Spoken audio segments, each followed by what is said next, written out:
Hi, and welcome to the latest episode of the PokePopCast.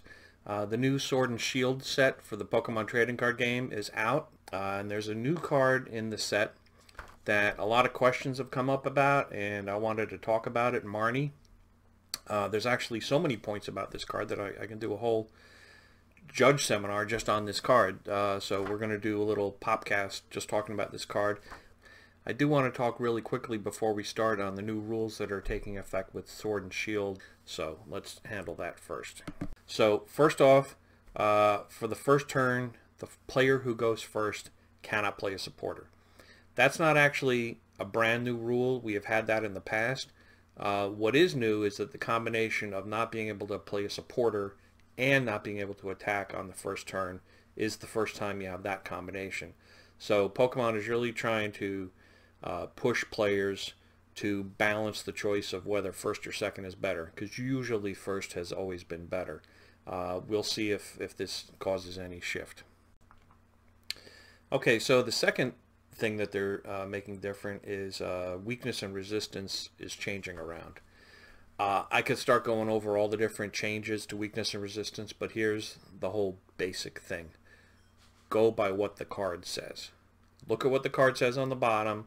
If it's weak to that, it's weak to that. If it's resistant to it, it's resistant to it. If it's ×2, it's ×2. If it's -30 or -20, just go by what the card says. It's going to take a little bit of getting used to, but just read the card and you'll be fine.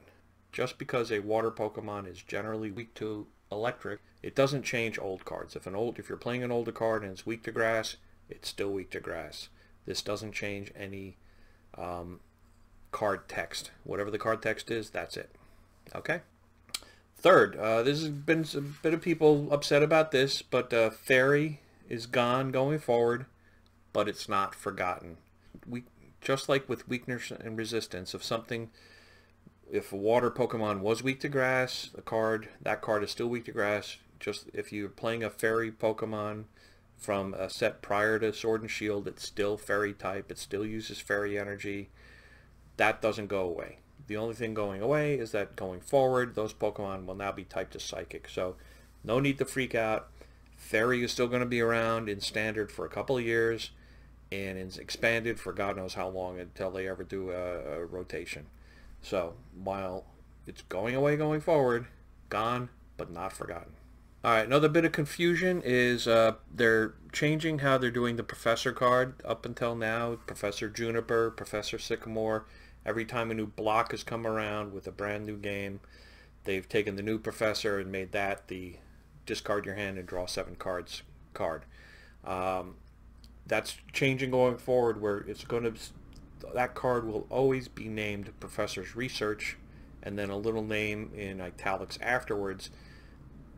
That name is going to stay Professor's Research for future blocks, and the picture will just change and the little italics will just change, but that's going to stay the same. It doesn't change the name of the old cards though. So Professor Juniper is still Professor Juniper, Professor Sycamore is still Professor Sycamore, and they've extended the ruling that you can't mix those cards. It doesn't apply in Standard, because Standard only Professor's Research is going to be legal, but for Expanded or going back further, you can only play one of those cards in your deck, either Professor's Research, Professor Sycamore, or Professor Juniper, for up to 4 copies of each, but you can't mix and match.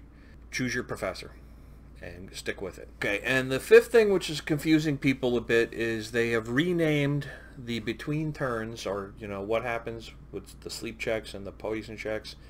It was always between turns. Now they have actually just given a name to it. That between turns phase is the Pokemon checkup. It is still between turns. So if there's an effect that happens at the end of your turn, that effect happens, then your turn ends, then the Pokemon checkup happens. Okay, so Pokemon checkup is not at the end of turn. You have the end of turn, then checkup happens. Alright, so things like Citrus Berry, which used to work between turns back 10 years ago, now works at the end of your turn, and so it doesn't get to take advantage. It doesn't help you if you took damage from poison or burn between turns in the Pokemon checkup phase, because it's already happened. You've already had to take care of the Citrus Berry at the end of the turn. that is a somewhat of a change.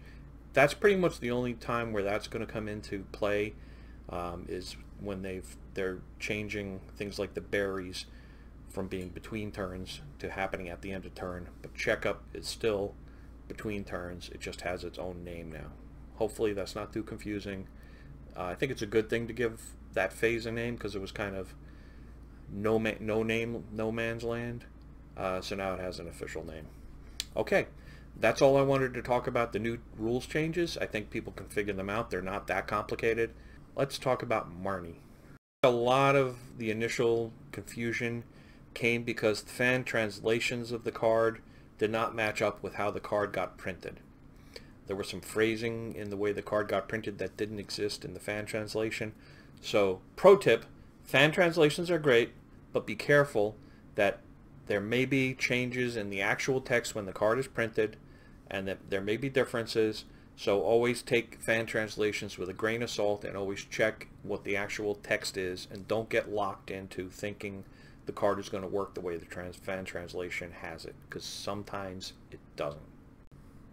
Okay, so there's a few different parts of playing Marnie that will affect how the card gets played, and that there's confusion on each of these points, and each of these points is a great learning opportunity for both players and judges on thinking about how things work and how to apply the game mechanics to something that's a little bit different than what we've seen before.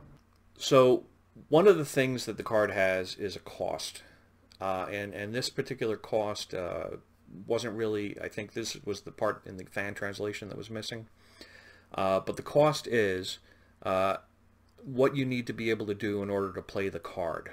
Okay? Alright, so the card states each player shuffles their hand and puts it on the bottom of their deck. Alright? That normally sounds like that is a cost. And where you know it's a cost is the next sentence. If either player puts any cards on the bottom of their deck in this way, you draw 5 cards and your opponent draws 4. So drawing 5 cards and drawing 4 cards is the benefit, the effect of the card. But in order to get the benefit of the effect, you have to be able to do a cost. Okay? That phrasing that you have to do this part in order to do that part, that tells you that that part is a cost. And if you can't pay any of the cost, then you don't get to do the effect. All right? So you can't play Marnie unless at least one player is able to shuffle their hand and put it on the bottom of their deck. All right, so it's very important to recognize when cards talk about things that look like costs, because if you don't do the cost, you don't get to play the card at all. So if you're not shuffling your hand and putting it on the bottom of the deck, either player, at least one player, has to have a hand to put on the bottom of the deck. And at that point, the cost has been paid, and now you can get the effect of the drawing of cards. All right, so that's an important thing to recognize when a card is talking about a cost. All right, so point number 2, size of deck. Now, it talks about drawing 5 cards and 4 cards, depending on whether you're the player or the opponent. You can play Marnie. There's no requirement to play Marnie to have enough cards to draw that full amount. But you have to be able to draw some. But since somebody is putting at least one card on the bottom of their deck, there is going to be at least one card that's going to be drawn, and therefore that's going to meet the requirement as well. You have to be able to do something. And that illustrates the Pokemon's meta rule of do as much as you can for an effect. You don't always have to do every part of an effect or the full effect. You have to be able to do at least some of the effect. So as long as somebody is going to be able to draw at least one card out of their deck, they're meeting the effect, they're meeting the requirement to do an effect of Marnie. Okay? So next thing we have is the shuffle hand. So Marnie's a bit unusual in that it has you shuffle your hand and place it on the bottom of the deck. There aren't very many things in Pokemon where you're shuffling something other than shuffling your deck. And so the tournament rules and the penalty guidelines talk about how when a deck is shuffled, it has to be presented for cut And some players and judges don't think about what the rules are there for, what the rules are meant to prevent, and what they're meant to help with. So why do we have this rule about whenever a deck is shuffled, it has to be presented for the opponent to cut it? The reason we have that rule is to cut down on the number of opportunities for the opponent, for a player to cheat. So whenever a deck or any group of cards is shuffled, there's an opportunity for a player who's good with sleight of hand, good with card handling, to stack or push a certain card to a certain position. And the whole rule about cutting is to prevent or cut down on the opportunity for that. So while the tournament rules talk about a deck having to be presented for a cut, the intent of the rule is to cut down on cheating by cutting any time that a group of cards is shuffled.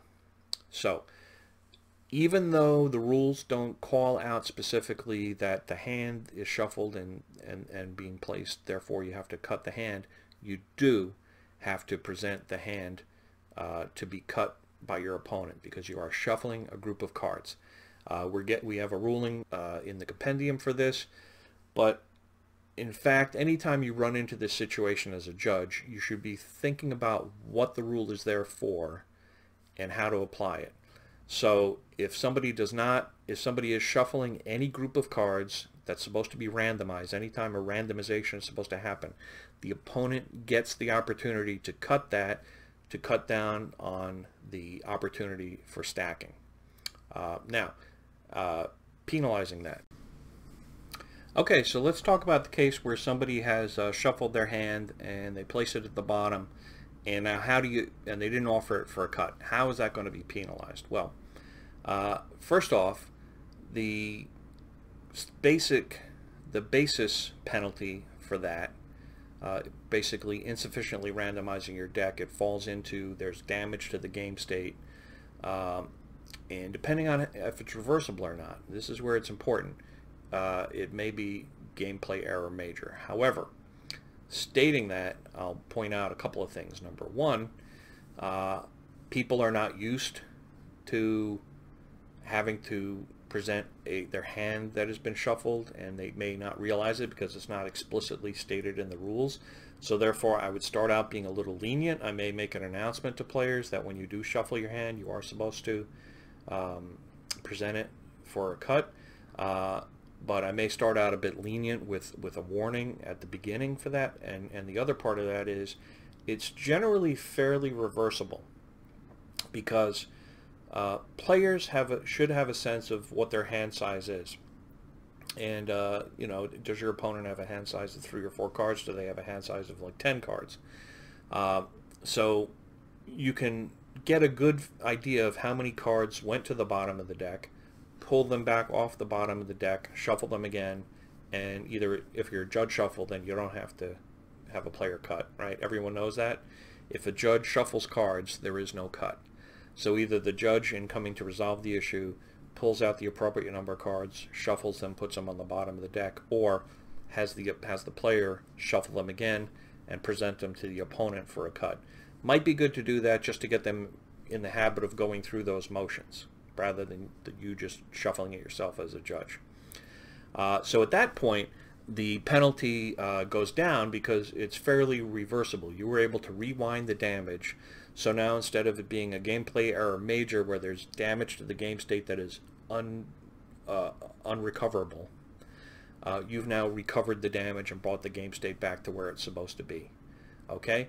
Don't get too stuck on the examples. You'll see the example, insufficient shuffling, gameplay error major, but were you able to recover the damage to the game state? If you were able to recover the damage to the game state, now it becomes a gameplay error minor. Very important. Don't get stuck on, this was the action, this is the example in the book, therefore that's what it is. No, you really are supposed to be going off of the descriptions. Gameplay error minor, the damage was done to the game state, you were able to fix it. Gameplay error major, damage was done to the game state. You weren't able to completely fix it, but it's not so horrible that the game can't go on. That's a major. Gameplay error severe. Damage to the game state is so bad you cannot repair it to anywhere near where it should be, and therefore the game just has to end. All right. So anytime you have an issue come up, you really need to refer back to those definitions, and that will guide more so even than the examples given. That's going to guide on what penalty level it's going to be. Okay, so you should, as noted, you should be able to rewind that pretty well, because you may miss by one card, but how much is that one card going to make a difference? If you can be pretty sure that you got the correct number of cards that had been in the hand, and get them shuffled properly and put them on the bottom of the deck, not so bad. Count that as a recovered game state.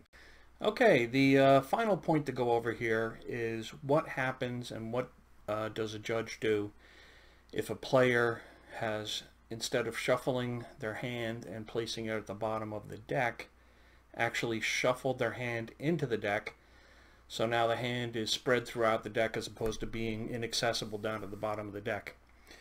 I have to be honest here. I initially had considered this issue one way. However, Pokemon Organized Play released some guidance to judges in the Professor Forums, and if you're not a part of the Professor Forums, I highly recommend you take part in those and interact with your other judges and get information from there. This particular guidance was posted in the judges section of the forum in the tournament rulings, and the topic title is Mulling Over Marnie. So I'm going to summarize some of the information here, but you really should go and read the complete guidance that was given on this, because we should be all consistent. Consistency is a key in the Pokemon trading card game competitive field, because if players are interacting in one area or another area, or one level of tournament or another level of tournament, they should have an expectation that something is going to be handled the same way no matter where they are. So this is guidance given on how to handle this particular situation, and this is how it should be handled. Becca, the organized play manager in charge of judges, basically outlines how the situation of shuffling the hand from Marnie into the deck, where that falls in the penalty guidelines in gameplay error, whether it's minor, major, or severe. Minor is where something's completely rewindable. We definitely don't have that situation here. The cards are, there's no way to know that, the person who had the deck may know what the cards were, but the opponent doesn't know, the judge doesn't know. We can't take them at their word. So the cards are basically unrecoverable into the deck. So it's definitely not gameplay error minor, which is where something is completely recoverable and you can go back to where the game state should be. So then the question is whether it's gameplay error major, where there is damage to the game state, but it is not bad enough to kill the game, or gameplay error severe, where the damage to the game state is sufficient to cause a game loss. Now, I won't go into the details of what has been outlined here, but I'll go over a couple of the points. The main point is that on the face of it, this does start to look like gameplay error major, based on a couple of examples of shuffling the deck without a game action, and a few other things where the cards are in the deck and they do belong in the deck. So it's not cards in one game in one zone going in another zone. However, what is brought up and explained is that the cards are supposed to be inaccessible. There's also multiple cards, and the combination of the multiple cards and the being accessible when they should not be accessible basically elevates this to a game loss in most cases, which would be gameplay error severe. So in most cases, we would be treating this as a gameplay error severe. So there is a caveat to that given at the end, and I will read that caveat. However, I invite you to consider the above alongside any compounding or mitigating factors at play before you make your decision regarding each unique scenario in front of you. So basically what this is calling you to do is to not just have a knee-jerk reaction. Marnie's been shuffled, the hand's been shuffled into the deck, automatic game loss. Number one, consider how many cards were in the hand. Was it a one-card hand that got shuffled away? Does that one card potential to be drawn, depending on the size of the deck? If it's a large deck, maybe that could justify it being a major with a multi-prize penalty instead of a game loss. Was there a way to identify what those cards are? Had the player just played a evolutionary incense card? Had the player just played a quick ball, and so now you know what that card was, and they hadn't played it. So is there a way that that card is known, in which case it's recoverable? The bottom line, though, is that in most cases this will be a gameplay error severe, and therefore should earn a game loss. That's what we have for Marnie today. We're going to see a lot of play of Marnie out there. You may want to remind your players to not shuffle their hands away. I think as they get used to playing the card, we're going to see them handling it correctly, but try to guide your players so you don't have too many of these mistakes, because we don't like giving out game losses. So let's see what we can do to avoid that if we can. All right, thanks. Take care.